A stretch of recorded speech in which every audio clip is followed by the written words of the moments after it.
Healthcare is too expensive. Employers are offsetting costs onto their employees. Who will make health benefits affordable for hard-working Americans and their families? You will! This is the Empowering Plans Podcast, a show dedicated to helping you once again emphasize the benefits in your benefit plan. Now prepare to learn, Plan, save, and protect with the FIA Group. Hello and welcome to the latest installment in the FIA Group's podcast series, Empowering Plans. I am John Jablon, and on with me today is Cindy Merrell.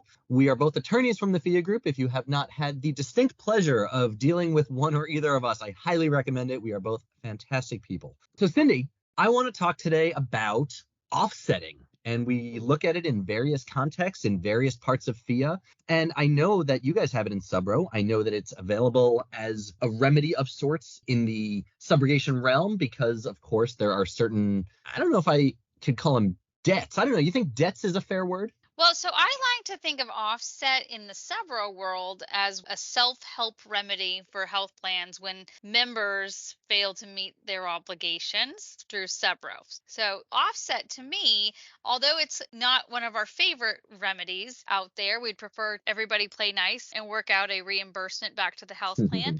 But it is a self-help remedy that we do sometimes have to talk to plans about considering in the Subro world.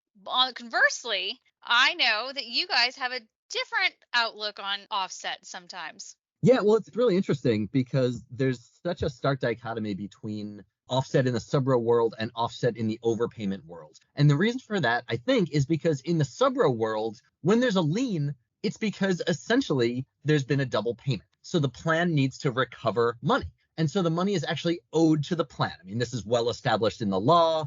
I mean, it's an integral part of basically every health plan's operations, right? Cindy, have you ever heard of any plan that just systemically doesn't bother doing Subro?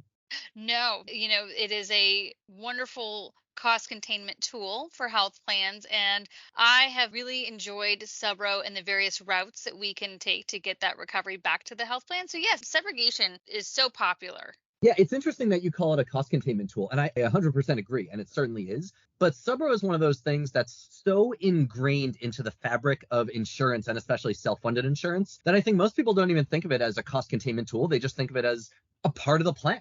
You just do Subro. You've got a self-funded plan, you do Subro. No question. It's sort of like getting stop loss. Yeah, you do self-funding, you get stop loss, just as a matter of course. And Subro is maybe even more a matter of course than that. But when it comes to overpayments, that is a different animal completely. And when it comes to overpayments, the law gets a little bit weird, right? In Subro, courts and even statutory law in a lot of jurisdictions fully support a health plan's right to subrogate. When it comes to an overpayment, that is not at all the case. Courts go in a totally different direction. So with a couple of narrow exceptions, and the exceptions are if you have a contracted rate and there's an overpayment based on that, or if there's some sort of fraud. But except or absent those exceptions, general overpayments, which can happen just by a typo or by accident or a duplicate payment, those types of things are not reimbursable. Providers get to just keep it. If they're paid money by accident, but the money was due to them from someone, they get to keep it. And it sounds so insane. Yes, that is insane, because when I was prepping for this podcast, I cannot believe that. That is, as someone who is in a different type of the world over in Subro world, to look over and see that that is actually true is mind-boggling. Yeah, no, absolutely. So because providers legally get to keep an overpayment, there have been some, let's say, creative solutions envisioned in the world of overpayments. And one of those, and the one that I think we're going to focus on today, is called, well, it's offsetting, but specifically it's called cross-plan offsetting. And some of you may have heard about that recently in the news. There was a settlement between the Department of Labor and a TPA called EmblemHealth. And essentially, EmblemHealth has been engaging in cross-plan offsetting for some years. And frankly, a lot of TPAs have. We deal with it once in a while, less frequently now than it used to be, but it still does happen. And what the practice of cross-plan offsetting is say a patient named Peter goes to a provider. The provider bills a certain amount, and the plan accidentally, instead of reducing based on usual and customary, the plan pays full billed charges. The provider says, thank you, and retreats into its little hole. And the plan says, whoa, sorry, that was a mistake. We only meant to pay you based on usual and customary. We didn't intend to give you the full bill charges. And the provider says, oh, I don't care. I've got it. So thanks again. The little thing of finders keepers of my children screaming that's what I hear when you're saying this. But yeah, it's that old saying, possession is 9/10 of the law. That sort of applies in full force here, right? I mean, once the money is in the provider's hands, they just get to keep it. So as mind-boggling as it is, the TPA and the plan are going to say, well, shoot, what do we do? We need to get this money back. I mean, it's sometimes not a small amount, right? Sometimes the difference between UNC and full bill charges is huge. And again, of course, this is just an example of why the overpayment might have happened. I mean, sometimes overpayments are the plan shouldn't have paid a dime because maybe it wasn't medically necessary, but the review didn't come back until after they paid it or something like that. But examples aside, what the plan or TPA might do is say, well, since this provider owes us the money, next time we have a patient across any of our plans, next time we have a patient that's going to visit this provider, we're going to withhold or offset payment from that provider. Now, Cindy, right off the bat, what's the problem with that? Well, we have one plan who paid something that shouldn't have, and the other plan gets to keep their money? Well, yeah, and how about from the patient's perspective, right? I mean, because they needed to get paid. Right. When there's cross-plan offsetting, it's that second patient, the patient whose claim is denied, that gets offset or withheld to the provider. And that patient's sitting there saying, well, why wasn't my claim paid? And the plan says, oh, well, we offset it because this provider owed us money. Two problems there. First, as I said before, technically speaking, unfortunately, the provider does not owe that money. Is the provider a jerk, maybe acting inequitably by keeping it? Absolutely. But does the law allow the provider to keep the money? Equally, absolutely. And the other problem, of course, is that patient is now really in a tough spot, right? Because the patient's claim was denied through no fault of the patient's own, and legally speaking, unfortunately, through no fault of the provider's. So the plan or TPA is trying to punish a provider, but really only punishes that second patient, which is really tough. And, there's sort of the secondary issue of when it's across different plans, that second plan benefits because the plan doesn't have to pay money, but for no real reason, right? Whereas that first plan did pay a benefit that was, let's say, accidental. It was an overpayment. It happens. And so EmblemHealth had been doing that for some time. And I mentioned, like a lot of TPAs do or have done, and the DOL caught up to them and eventually said, no more. For years, the Department of Labor has hinted that it doesn't like the practice. They have not made it secret, but there hasn't really been any concrete guidance that says thou shalt not do this. Technically speaking, the settlement between EmblemHealth and the Department of Labor is not guidance that concretely says you cannot do this, but it might as well be. Right? I think we all get the message here. And so EmblemHealth has to first stop its practice of cross-plan offsetting, meaning no more immediately. It has to remove all references to it from all written documents. It has to reimburse everyone who has been victim to the practice since, I think it's July of 2015. And the DOL didn't really give EmblemHealth a whole lot of time to make those payments or even figure out who is affected. They have to pay any out-of-pocket expenses, fees, penalties, and interest that was assessed to resolve any outstanding bills or collections. And they have to provide ongoing reporting to the DOL. So it's kind of like a perpetual audit at this point, which is really interesting. And of course, in that settlement, there's something called a consent decree, which basically just says that EmblemHealth agrees that if they violate any term of this, the DOL can take them to court and they will basically win automatically. So there are a lot of considerations here. And when we're talking about offsets, I think the most important thing to remember is that legally an overpayment is between the provider and the patient. That's what courts say. Courts basically say that once a plan pays the money, even if it technically wasn't supposed to pay it to the provider, even if the patient owed it, the plan's out of the equation. The provider gets to keep the money, and technically the plan has enriched the patient, right? Because, Cindy, does it make sense that if the patient was going to owe $100, but the plan accidentally paid an extra $100, then the plan really paid it to the patient, right? The plan satisfied the patient's debt with the provider. Correct. Yeah. And it's kind of analogous to subro in that sense, in a way, right? Because the double payment. Exactly, it's the double payment. Yes. That's the whole thing. So in subro, double payments, just they go back to the plan. But in overpayments, double payments, they can stick with the provider. Or not double payments, I should say, but sort of extra payment. If a provider's bill is $300 and you accidentally pay them $600, that they cannot keep because they were not owed $600, they were only owed $300. But the same principle applies. If you pay more than you should have, I mean, intuitively, the provider should have to give you back that money, but they don't. And that is just one of the many flaws of the insurance system, right? I mean, I don't think there's any question that the American insurance system is broken in a lot of ways and a lot of very serious ways. And I think this is one too. where a simple typo can just lose you money. Money is fungible, and in my mind, it should just be refunded if it shouldn't have been paid in the first place. But the law does not seem to agree. Courts have universally said, sorry, accidental overpayments in amounts that the providers were owed anyway, tough. They're gone. You spent the money, you can't get it back. So it's interesting stuff there. You know what is most interesting to me on this is when the DOJ feels like they have had this, they don't like it, they don't like it, they don't like it.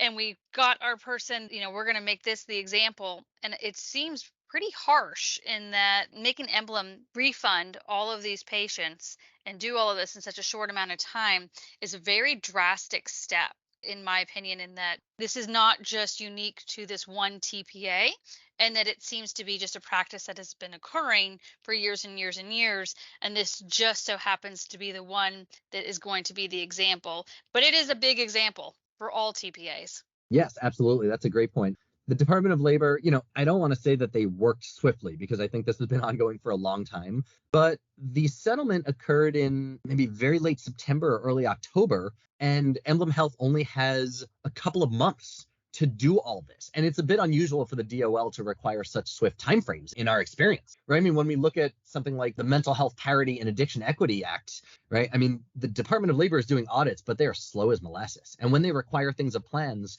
sometimes they impose strict time limits, but we've seen basically 100% of the extensions that we've been a part of have been granted. So it seems like, they may impose strict timeframes, but they're really lax on them. Whereas with something like this, they just sort of said, yeah, you've got until this time to do it. And if you don't, we're going to court. No extensions there. I mean, this was a settlement. This wasn't just some sort of random audit with discrete results. This was a settlement, and it was ongoing for a long time. So it definitely does seem like they're trying to set an example. And it seems like the Department of Labor is trying to effect this prohibition that they've sort of been hinting at for a long time. And I guess, one of the things that has always bugged me is that even though the Department of Labor and even some courts have sort of hinted that they don't like this practice, why the heck hasn't it actually been prohibited? I mean, to me, it seems like a clear violation of ERISA, using one plan's money to satisfy another patient's debt, essentially. I mean, it's sort of a weird situation, and you're denying claims arbitrarily. And on that point, one of the things I thought was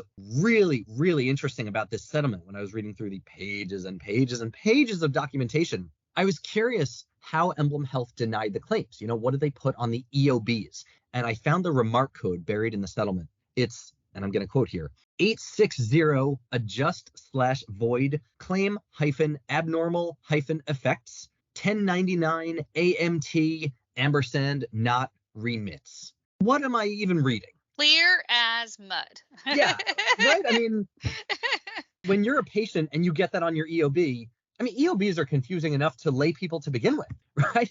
When you see that, you're like, I don't know. I'm going to let my provider and plan sort this out because I don't know what the heck is going on. But of course, with an EOB remark code like that, the provider also looks at it and says, what on earth could this possibly mean? 860, arbitrary number, adjust/void claim. Okay, very general, doesn't mean anything. Abnormal effects? What? And then 1099 AMT, I assume it's amount, but what does any of this have to do with anything? I'm just so baffled by what's going on here. And then I realized, is it possible? And of course, this is a rhetorical question, Cindy. I don't want you to answer this because I don't think anyone really can, but is it possible that they intentionally made this really confusing so it was hard to challenge? Because if providers really understand what's going on, I think that cross-plan offsetting becomes very easy to challenge because it's just so blatantly, wrong. So by putting this really confusing remark code, maybe this is just their attempt to muddy the waters and hope that people don't notice. I don't know. I have no idea. Yeah, I would imagine the patients, when they are trying to figure out what's going on and they keep calling everyone and they can't even articulate what the plan is telling them, that would be very stressful. Absolutely. For everyone involved on that. Yeah, it sure will. So, John, what should a plan do? I know that you do overpayments, and what should a plan do in this situation? And if there is a provider who hasn't, what do you all do every day to get those overpayments back? Yeah, well, our provider relations department has a lot of different strategies when they're looking at overpayments. I mean, because the law is not on their side, there are unfortunately a lot of overpayments that do go unreimbursed. I mean, a lot of medical providers simply don't respond to requests. And I hate to say it, I hate it, but that's the best way to not have to refund money. You know, I mean, if you're a provider and you have received an overpayment that you don't have to refund, right? If it's one of those where like, oh, the plan paid an amount that the patient should have paid, if you just don't respond to the plan's letter, what's going to happen? You know, the law is on your side. There's really no recourse for the plan. They can't take a provider to court. There's no collections. It's really just sort of, you keep sending letters, you try to phone call, and if the provider doesn't respond, you've got no choice but to close a file. And it sounds tough. And honestly, it is. I mean, that's one of the reasons I respect our overpayments team so much, is because one of the things that they're great at is staying on the ball. Because if you just let this go, things will fall through the cracks because the providers are allowed to let them. This isn't like Subro, where if you send a letter and the provider doesn't respond, you still have rights. If you send a letter in overpayments and the provider doesn't respond, you've got nowhere to go. The law doesn't give you anywhere to go, which is so tough. So persistence is the key to recovering overpayments. That, of course, and avoiding them in the first place, but people are human and humans make mistakes. And frankly, so do computer systems sometimes. And especially as we look into the future and artificial intelligence plays a bigger role, well, artificial intelligence, like regular intelligence, is far from perfect. So I think that, you know, if you're going to rely on technology to avoid overpayments, I don't think we're quite there. And I mentioned that because I've heard a couple of TPAs recently saying that they're looking to rely on artificial intelligence to avoid some common mistakes, and overpayments being one of them. And, you know, we say power to you. That's fantastic. I hope it works out. But based on what I've seen of artificial intelligence and sort of the information floating around there in the industry, I don't know how reliable it is quite yet. I think that there's still a huge need for a human set of eyes on stuff like this. And persistence is difficult. A computer can send out a notice all the time, but persistence includes phone calls and talking to people. So I think Absolutely. that human and, touch is also going to be important in that too. Oh, But for this sure. isn't And about AI, but I think that this is fascinating, this topic, this offsetting and the overpayments. It's interesting to me. You're absolutely right. And also, persistence sometimes requires a level of creativity that I don't think an AI can master quite yet. I mean, for instance, to get to the right person, sometimes you need to talk to 20 wrong people, you know, and sort of work your way around. And sometimes you need to be a little creative with explaining what you're talking about in order to get you to the right person, et cetera. And that's just all stuff that AI is maybe not going to excel at in the near future. But that's getting off topic. And I think in the interest of time, oh man, this went quickly. I guess we should wrap this up, huh? I think so. All right. Cindy, are you going away anywhere for the holidays? I am going to go cheer on the Iowa Hawkeye football team at the Cheez-It Bowl, also known as the Citrus Cheez-It Bowl, Bowl. in Orlando. How about you? Wow, that's a lot of information.